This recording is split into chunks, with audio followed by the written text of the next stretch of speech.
Fala, meu irmão, minha irmã, graça e paz de Jesus. Nós estamos aqui de novo, mais uma vez, e dando sequência, então, à carta aos Romanos, e hoje nós vamos ler o capítulo 2. Então, queria que você abrisse sua Bíblia, seu celular, onde você estiver olhando e vendo o vídeo. Vamos ler juntos e vamos entender um pouco aqui da carta. Claro, como eu tenho dito, não é algo profundo, nós não vamos ler verso a verso, mas e fazer uma hermenêutica aí, uma interpretação muito aprofundada para não demorar muito.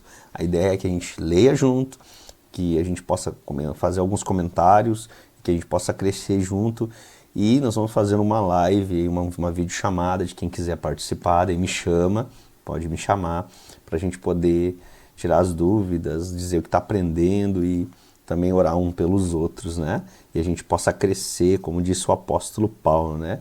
Já na primeira carta ele falou algo muito interessante, né? Que ele desejava muito ver a fim de repartir um dom espiritual com os irmãos. É isso que ele falou ali no verso 11, isto para que nos consolemos uns aos outros no meio da fé mútua, a de vocês e a minha. Então a gente cresce assim. E o capítulo 2 começa falando sobre o justo juízo de Deus. Por isso ele continua falando aqui sobre nós sermos indesculpáveis, porque nós conhecemos a palavra. Então, quem sabe aí diga para a pessoa que está contigo, você é indesculpável por não pregar o evangelho e não viver esse evangelho. Você é indesculpável. E aqui ele fala, você é indesculpável quando julga os outros, não importando quem você é. E ele está dizendo, bom, acho que a gente tem que parar aí e se olhar, né? A gente tem que parar e se olhar no espelho mesmo e ver quão pecador nós somos antes de julgar. E Jesus ele falou isso, né, no livro de Mateus, né, que a gente não deve julgar, né, a gente deve ser tardio ao julgar, e antes de tirar o cisco do olho do irmão, a gente precisa tirar a trave do nosso olho. Então você é indesculpável quando julga os outros, não importando quem você é. Pois naquilo que julga o outro, você está também condenando a si mesmo, porque pratica as mesmas coisas que condena. Bem sabemos que o juízo de Deus é segundo a verdade contra os que praticam tais coisas. E você, que condena os que praticam tais coisas, mas faz o mesmo que eles fazem, pensa que conseguirá se livrar do juízo de Deus? É uma pergunta aqui. Então ele nos deixa refletindo aqui, né? Será que você consegue? Ou será que você, aqui no verso 4, despreza a riqueza da bondade, da tolerância, da paciência de Deus, ignorando que a bondade de Deus é que leva você ao arrependimento? Então, assim, eu fico pensando, às vezes nós somos muito rápidos em julgar e falar mal, mas para o nosso pecado, Deus, ele é bondoso, compassivo, misericordioso, mas quando envolve outra pessoa, né, outro irmão, nós somos bem rápidos em julgar e aí acabamos, né, falando o que não devemos falar e acabamos pecando, essa é a verdade. Então vamos segurar a língua, como diz Tiago lá, né, fala pra gente dar uma segurada na língua. Então, seguindo aqui no verso 5, mas por ser teimoso, olha só, e ter um coração impenitente, né, você acumula contra si mesmo ira, olha bem, para o dia da ira, da revelação do justo juízo de Deus, do justo juízo de Deus, que retribuirá a cada um segundo as suas obras. Então, realmente, vamos ter que vigiar, né? Aqui Paulo está dizendo, olha só, cuidado com as obras que você pratica, se são obras, né, da carne ou obras do Espírito, né? E a gente sabe que Gálatas fala sobre as obras da carne, as obras do Espírito, Gálatas 5, se você quiser ler depois. A vida eterna aos que preservaram a vida eterna aos que perseverando em fazer o bem procuram glória, honra e incorruptibilidade, mas a ira e a indignação para os egoístas que desobedecem à verdade e obedecem à justiça. Isso que vai receber os desobedientes, né? A verdade, né? Que desobedecem à verdade de Deus, é a ira. Né? Então, existe algo, né? Que quem pratica a maldade vai receber do Senhor. Tribulação e angústia virão sobre todo aquele que faz o mal, ao judeu primeiro e também ao grego, mas haverá glória, honra e paz a todo aquele que pratica o bem. Até eu vou grifar aqui na minha Bíblia, eu acho que se você tiver uma caneta aí, isso é importante a gente grifar, né? Haverá glória, honra, paz a todo aquele que pratica o bem. Claro, ele está falando aqui na ordem do judeu, né? O judeu foi escolhido primeiro, depois o grego, porque Deus não trata as pessoas com parcialidade, ele não puxa para lado nenhum, né? Não tem favoritismo, né? Quem aponta os erros dos outros faz as mesmas coisas e traz culpa para si mesmo, né? Que eu escrevi, né? Então, a justiça de Deus, ela não puxa para lado nenhum, ela é imparcial. Deus retribui a cada um, a justiça imparcial de Deus retribui a cada um conforme as suas obras, sem aceitar pessoas ou privilegiar grupos. Então isso não existe, né? Esse negócio de privilégio é coisa do ser humano. Nós gostamos de colocar pessoas, né, na frente de outras, né, porque nós somos assim, né? Na verdade é que nós somos maus. Nós temos que aprender muito com Deus.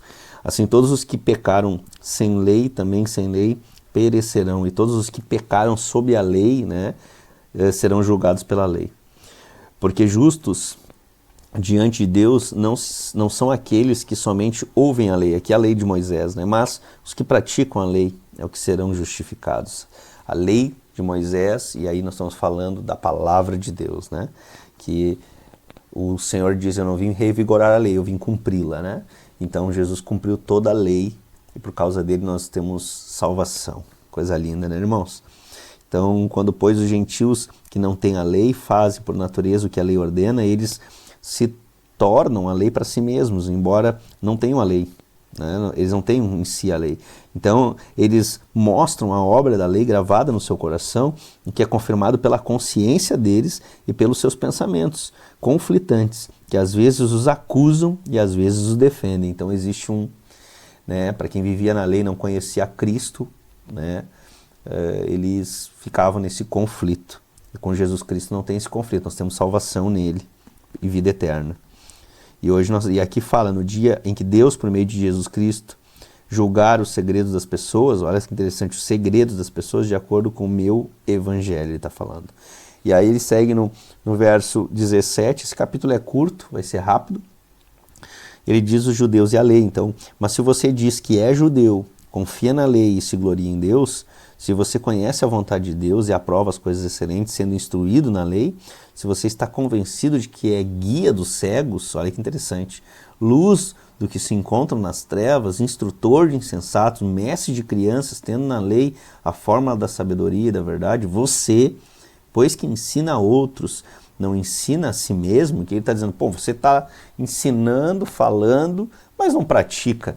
É a mesma coisa eu estar aqui com você, querendo falar da palavra de Deus e não colocar a palavra de Deus em prática, não amar o próximo, não servir, não congregar, não ser um dizimista fiel, um ofertante fiel, né, que ama a casa do Senhor, né? Eu amo quando me convidam para ir à casa do Senhor, eu me alegro, eu tenho prazer na lei do Senhor, eu tenho prazer em ajudar o necessitado, a viúva, o órfão. Então, se você não tem esse prazer, como você quer ensinar isso? É isso que Paulo está dizendo, né? Você que prega que não se deve roubar e rouba, você que diz que não se deve cometer adultério e adultera, né? E o adultério aqui, para Cristo, né? A régua subiu, né? Se você olhar com olhar impuro, você já adulterou. A coisa, quando Cristo vem, a régua sobe, né? Não é mais adulterar físico, né, de traição, mas sim de olhar, de pensamento. Então, realmente, ser cristão é bem difícil, é bem complicado, né, para muitos, e por isso que muitos não querem essa vida com Cristo e acabam indo para o inferno, essa é a verdade. Você que detesta ídolos, rouba os templos, você que se gloria na lei, desonra a Deus pela transgressão da lei, pois como está escrito, o nome de Deus é blasfemado entre os gentios por causa de vocês. Então, vocês que se dizem os separados de Deus, né, ele está falando para os judeus aqui, vocês estão desonrando a Deus, porque vocês não praticam aquilo que vocês falam. Eles falam bonito, mas o coração está longe de mim, disse o Senhor. O nome de Deus é blasfemado entre os gentios por causa de vocês. a circuncisão tem valor se você pratica a lei, mas se você é transgressor da lei, a sua circuncisão já se tornou incircuncisão. Então não adianta nada se circuncidar, né, cumprir a lei, porque na verdade você não vive a lei, então você vive como um incircunciso, né? É isso que Paulo está dizendo. Portanto, se a incircuncisão observa os preceitos da lei, não será essa incircuncisão considerada como circuncisão, falando aqui dos os gentios, né? E se aquele que é incircunciso, né, por natureza, cumpre a lei, certamente ele julgará você que, embora tenha a letra da lei, e a circuncisão é transgressor da lei. Então, porque não é judeu quem o é apenas exteriormente, nem é circuncisão o que é somente na carne. Porém, judeu é aquele que é interiormente, e circuncisão é do coração, pelo Espírito. Olha que interessante. Não segundo a letra, e cujo louvor não procede de seres humanos, mas de Deus. Aqui Paulo, ele pega pesado com os judeus, né? E eu gosto muito do apóstolo Paulo, das pregações aqui do apóstolo Paulo para a igreja, né? Porque quando eu falo assim, quando a gente prega a palavra, eu leio o apóstolo Paulo, as cartas do apóstolo Paulo, irmãos, é só bofetada, só tapa na cara. Porque realmente ele pega pesado, ele zela pela palavra, e é isso que nós devemos fazer. Nós não podemos nos conformar com este século. Nós vamos ler sobre isso nesta carta que eu amo. Nós devemos sim transformar através da renovação da nossa mente, né? Entendendo quem é Cristo através da poderosa palavra de Deus. Que você medite na palavra, que você busque a Deus, não deixe de lê um capítulo por dia. Cada vez que você lê, toda vez que você se coloca diante de Deus, Deus fala com você.